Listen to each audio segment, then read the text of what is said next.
Hola, soy María Gabriela Mastrangelo y hoy les hablaré sobre el metabolismo de los lípidos. Los lípidos son grasas que se absorben de los alimentos o se sintetizan en el hígado. Los triglicéridos y el colesterol son los lípidos más comprometidos por enfermedades, aunque todos los lípidos son fisiológicamente importantes. Transporte de los lípidos por las lipoproteínas. La mayoría de los lípidos, como los triglicéridos, son moléculas polares y por lo tanto son muy hidrófobas. Para ser transportados en la sangre, que es un medio acuoso, en primer lugar debe aumentar su hidrosolubilidad mediante la combinación con proteínas formadas en el hígado y en el intestino. En consecuencia, estas combinaciones de lípidos y proteínas se denominan lipoproteínas, que son partículas esféricas cubiertas por una capa externa de proteínas, fosfolípidos y colesterol, que rodean un núcleo interno de triglicéridos y otros lípidos.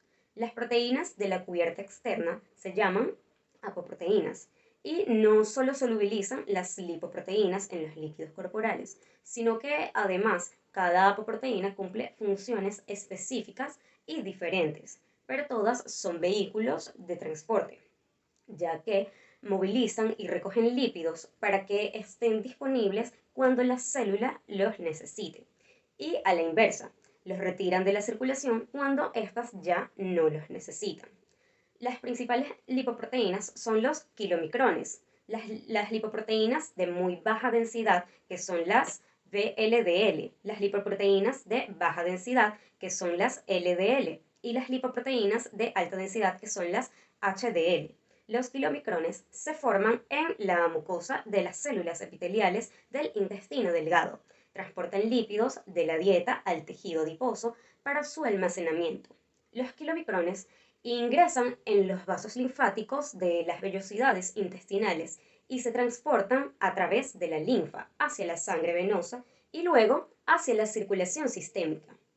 A medida que los kilomicrones circulan a través de los capilares del tejido adiposo, una de sus apoproteínas, la apoproteína C2, activa la lipoproteinlipasa endotelial, una enzima que separa los ácidos grasos de los triglicéridos, de los kilomicrones. Los ácidos grasos libres ingresan en los adipocitos para la síntesis y el almacenamiento de los triglicéridos y por las células musculares para la producción de ATP. Los hepatocitos eliminan los remanentes de los kilomicrones de la sangre por endocitosis, por endocitosis media por receptor.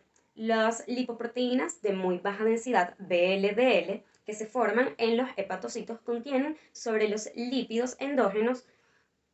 Estas transportan triglicéridos sintetizados en los hepatocitos para su almacenamiento en los adipocitos.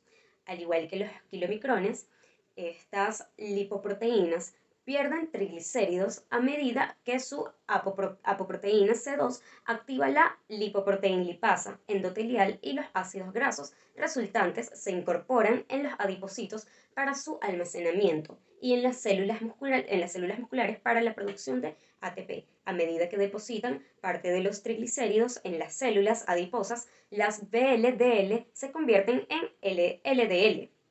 Las lipoproteínas de baja densidad, LDL, transportan cerca del 75% del colesterol sanguíneo y lo transfieren a las células para su uso en la reparación de las membranas y la síntesis de hormonas esteroides y sales biliares. Las LDL contienen una sola proteína, la apoproteína B100, que se une a los receptores LDL en la membrana plasmática y permite que la LDL pueda ingresar en las células por endocitosis mediada por receptores. Dentro de la célula, la LDL se degrada y el colesterol se libera para ser utilizado según las necesidades celulares. Una vez que la célula tiene suficiente colesterol, un sistema de retroalimentación negativa inhibe la síntesis celular de nuevos receptores de LDL. Las lipoproteínas de alta densidad, HDL, estas eliminan el exceso de colesterol de las células y la sangre y lo transportan hacia el hígado para su eliminación. Como las HDL previenen la acumulación de colesterol en la sangre, un alto nivel de HDL se asocia con una disminución del riesgo de enfermedad coronaria. Por este motivo, el colesterol unido a las HDL se conoce como colesterol bueno. Fuentes de importancia del colesterol sanguíneo. El colesterol presente en el cuerpo tiene dos orígenes. Una parte está presente en los alimentos, pero la mayor parte es sintetizada en los hepatocitos. Los alimentos grasos que no contienen colesterol aún pueden aumentar el nivel sanguíneo del colesterol significativamente, de dos maneras.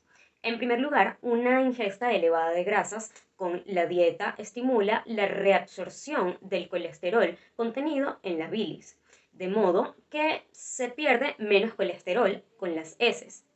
En segundo lugar, cuando se degradan las grasas saturadas en el cuerpo, los hepatocitos utilizan parte de estos productos de degradación para sintetizar el colesterol. Destino de los lípidos. Al igual que los hidratos de carbono, los lípidos pueden oxidarse para producir ATP. Si el cuerpo no necesita utilizar lípidos en forma inmediata, por esta vía se almacenan en el tejido adiposo en todo el cuerpo, en particular en el hígado. Unos pocos lípidos se utilizan como moléculas estructurales o para sintetizar otras sustancias esenciales.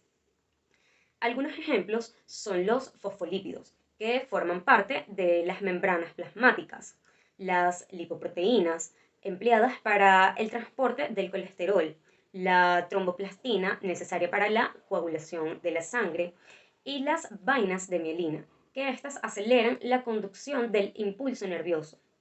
Almacenamiento de triglicéridos. Una función importante del tejido adiposo es extraer los triglicéridos de los kilomicrones y las VLDL y almacenarlos hasta que sean requeridos para la producción de ATP en otras zonas del cuerpo. Los triglicéridos almacenados en el tejido adiposo constituyen el 98% de reservas energéticas del cuerpo. Se almacenan más fácilmente que el glucógeno, en parte porque los triglicéridos son hidrófobos y no ejercen presión osmótica en las membranas celulares. El tejido adiposo también aísla y protege varias zonas del organismo. Los adipocitos en el tejido subcutáneo contienen alrededor del 50% de los triglicéridos almacenados. Los triglicéridos del tejido adiposo están en continua degradación y resíntesis. Por lo tanto, los que se almacenan en el tejido adiposo un día determinado no son las mismas moléculas presentes que en el mes pasado, porque se liberan en forma continua de sus depósitos, son transportados por la sangre y vuelven a depositarse en otras células del tejido adiposo. Catabolismo de los lípidos, lipólisis. Para que los músculos, el hígado y el tejido adiposo puedan oxidar los ácidos grasos derivados de los triglicéridos con el fin de producir ATP, primero los triglicéridos deben desdoblarse en glicerol y ácidos grasos a través de un proceso llamado lipólisis. La lipólisis es catalizada por las enzimas lipasas. La adrenalina y la noradrenalina aceleran la degradación de los triglicéridos en ácidos grasos y glicerol. Estas hormonas se liberan cuando el tono simpático aumenta, como durante el ejercicio.